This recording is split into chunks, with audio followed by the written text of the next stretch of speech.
Is Netanyahu dead? The rumor, the video, and the war behind the conspiracy, a cup of coffee, has never carried so much political weight. When Benjamin Netanyahu posted a short video of himself casually ordering coffee at a smiling, relaxed, raising both hands to the camera, it was not a casual social media moment. It was a head of government responding in real time to viral claims that he had been killed in an Iranian missile strike. The Israeli prime minister was alive. But the fact that he had to prove it, the fact that the rumor spread fast enough and far enough that his office, his wife, and eventually Netanyahu himself felt compelled to publicly respond, tells a story that goes well beyond a social media conspiracy theory. It tells the story of a war so intense, so unprecedented, and so psychologically destabilizing that millions of people around the world found it genuinely plausible that the Prime Minister of Israel might have been assassinated without anyone knowing. That is the world this conflict has created.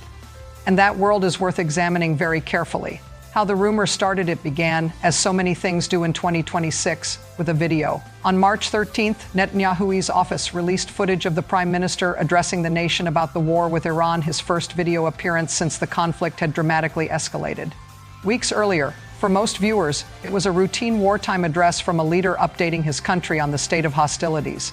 But the internet noticed something, or thought it did. Several social media users claimed they could see 6 fingers on Netanyahu's right hand when he briefly raised it during the address. The claim spread at the speed that only genuinely viral misinformation can achieve within hours. The hashtag #BBIsDead was trending in multiple countries. The 6 fingers, users argued, were proof. The video had been generated or manipulated using artificial intelligence. If the video was AI generated, the logic went, then the real Netanyahu was either incapacitated, in hiding, or dead. From there, the rumor acquired its own momentum. Netanyahu's son, Yair Netanyahu, had not posted on social media since March 9th. His silence became, in the overheated atmosphere of online speculation, further evidence of a cover-up. Conservative commentator Candace Owens amplified the theory to her millions of followers, writing, "Where's BB? Why is his office releasing and deleting fake AI videos of him? And why is there mass panic at the White House?" Netanyahu's wife, Sarah, stepped in. She posted on Instagram, rejecting criticism of her husband and his supporters, emphasizing that the love and support of what she called the majority of Israelis was giving the family strength. The Prime Minister's office issued a blunt denial to the Anadolu agency.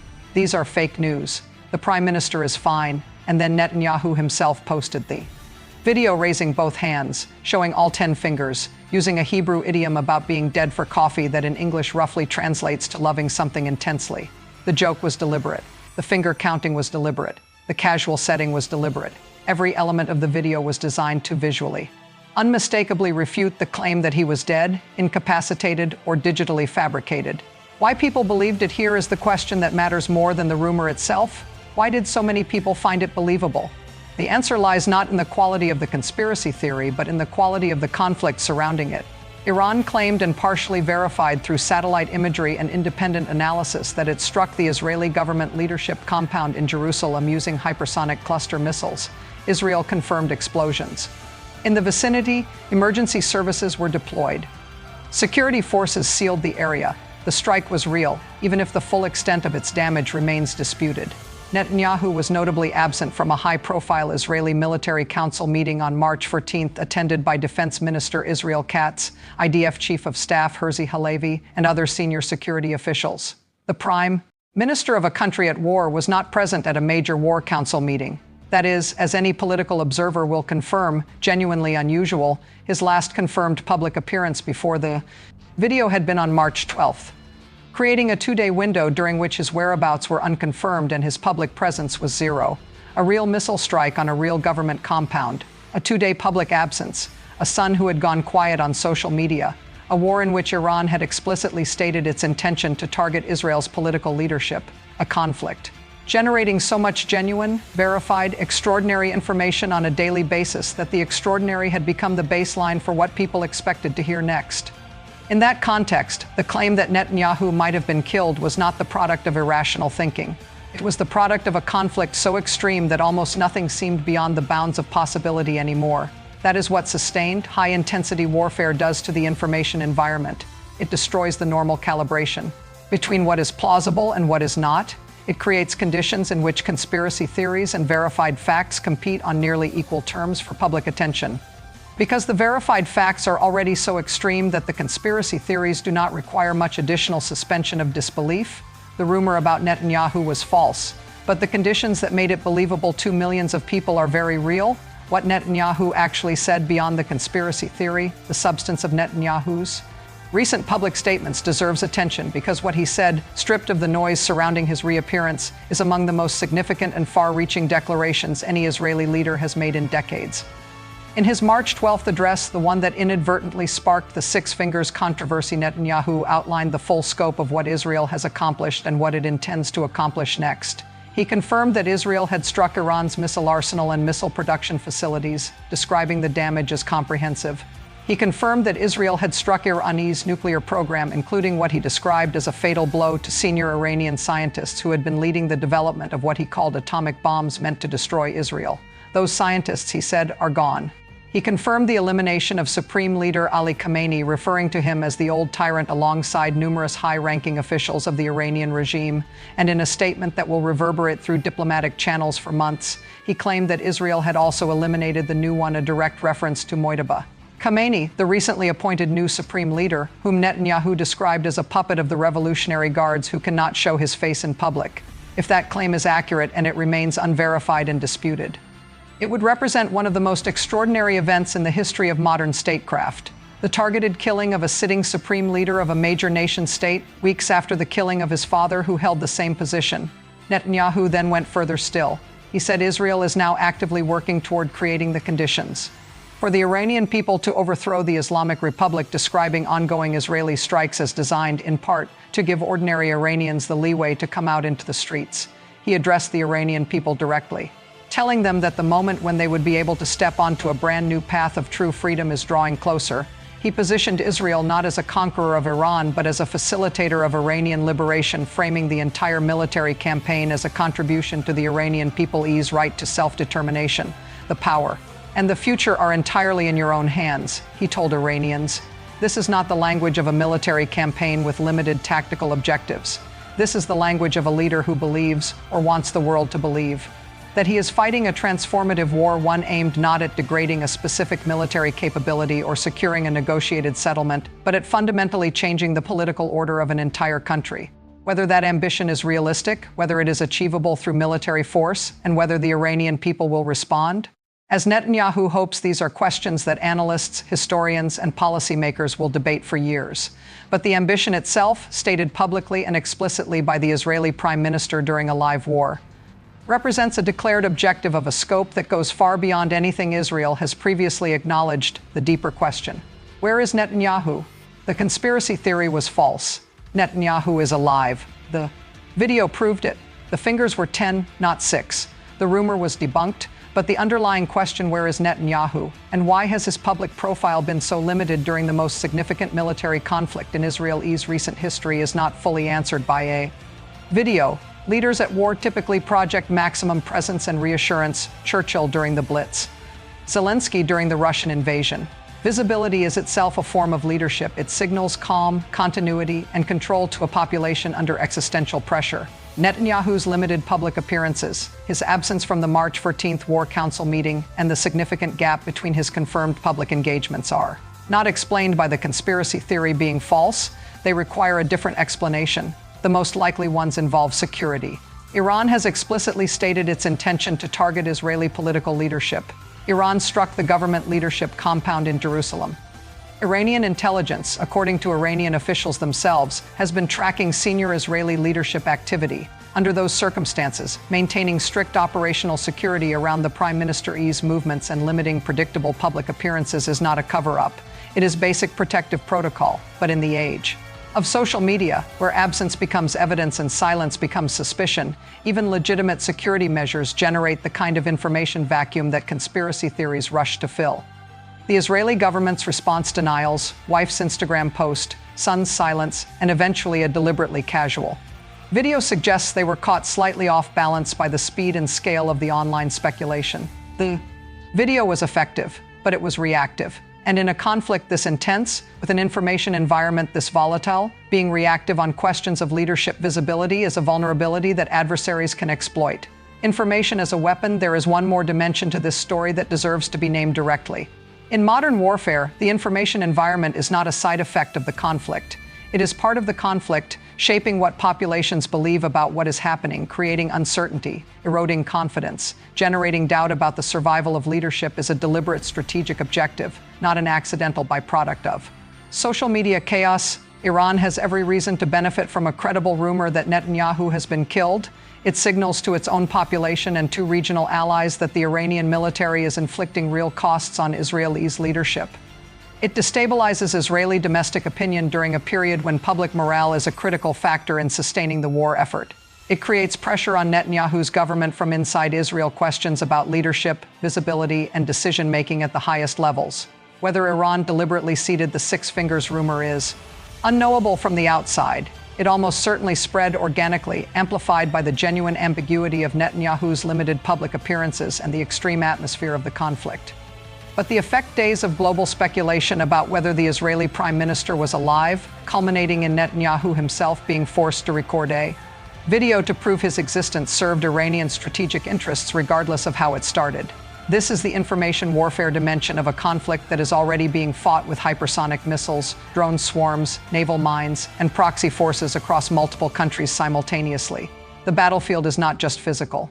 It is cognitive, and in the cognitive dimension, even a false rumor that forces a head of government to publicly prove he is alive is, in a limited but real sense, a victory for the side that benefits from the uncertainty. Netanyahu is alive. He drinks coffee. He jokes about Hebrew idioms. He raises both hands to show 10 fingers.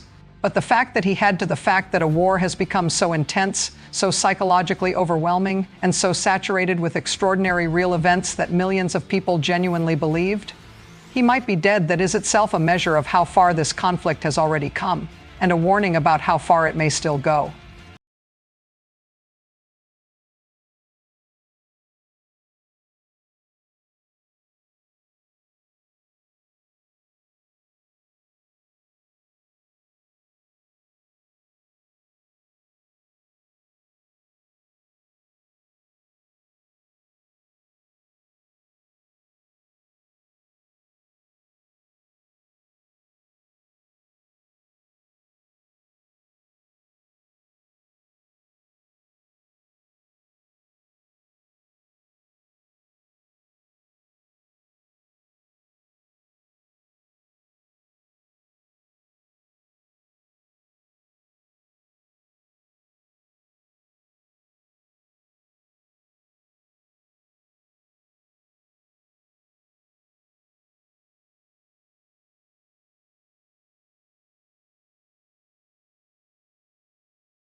missile strike towards central Israel, with initial military assessments suggesting the ballistic missile carried a cluster bomb warhead.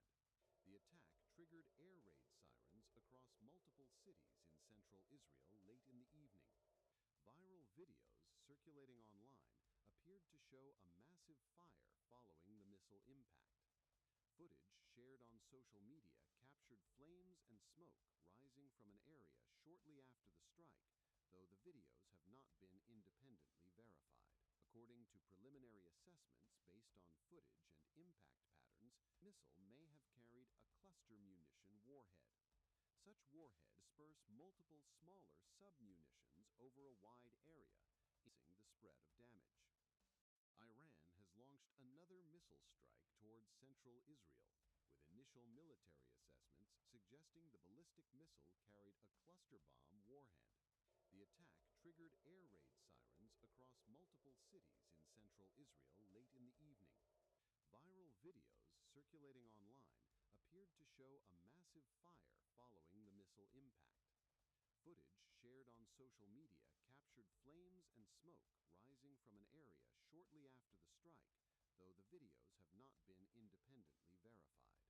Iran has launched another missile strike towards central Israel, with initial military assessments suggesting the ballistic missile carried a cluster bomb warhead. The attack triggered air raid sirens across multiple cities in central Israel late in the evening. Viral videos circulating online appeared to show a massive Zarzir, a city located in northern Israel, sustained massive damage in Iran attack overnight on March 13th. Shortly before 2:30 a.m., Israelis woke up to the roars of Iranian missiles penetrating Israeli air defenses and making a direct impact. 7 firefighting teams were immediately dispatched to the scene after the missile struck a residential structure. The blast damaged nearby homes and sparked a localized fire. The Magen David Adom ambulance service said nearly 60 people suffered injuries in the Iranian onslaught. Israeli media reported that one of the barrages directly hit 3 buildings, causing significant damage. The MDA sustained minor injuries from glass shards, and a woman in her 30s was moderately wounded after being hit by shrapnel in her back. The woman was taken to Rambam Medical Center in Haifa, while the other victims were evacuated to Hart Medical Center in Afula and the Italian hospital in Nazareth, as per Ynet report. Footage shared by news agency the Associated Press showed damaged homes and vehicles, as well as in the ground. The Israeli military said it was operating with emergency services at the scene to clear debris. Zarzir Council head Atef Grifat said heavy damage was that one of the houses was completely destroyed. The city is located 100 kilometers north of Jerusalem, near the border with Lebanon. Exploded on the houses. Half of our houses were damaged. Several people were injured, but thank God nothing big happened to people, mainly damage to the houses. I was leaving my uncle's house in a vehicle when the missile hit this house and the one below. I felt the roof of the vehicle fall on me. I was at home. Everything in the house fell apart. Everything was destroyed. The IDF said it is investigating circumstances of the Iranian ballistic missile impact in the northern town of Zarzir.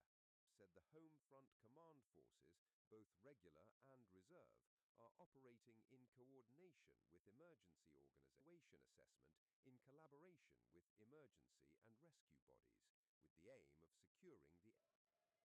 The strike occurred during a night of repeated alerts in northern Israel after the IDF detected multiple launches from Iran toward the region. Sirens also sounded following rocket fire from Lebanon.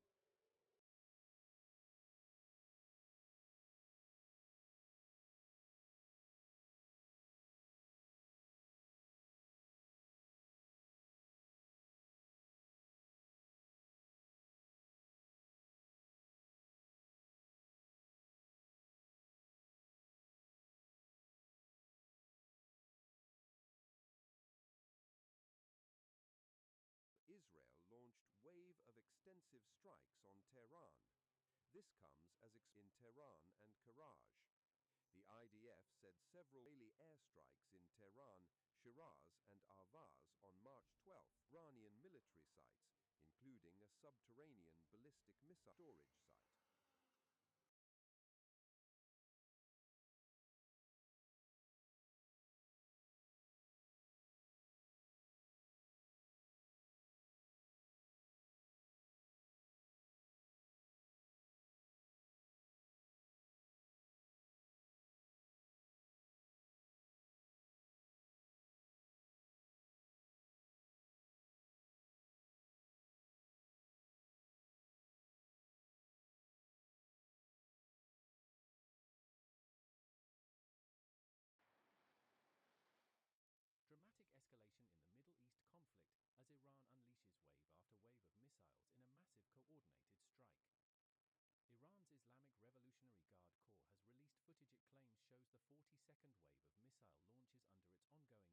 under its ongoing military campaign known as True Promise 4.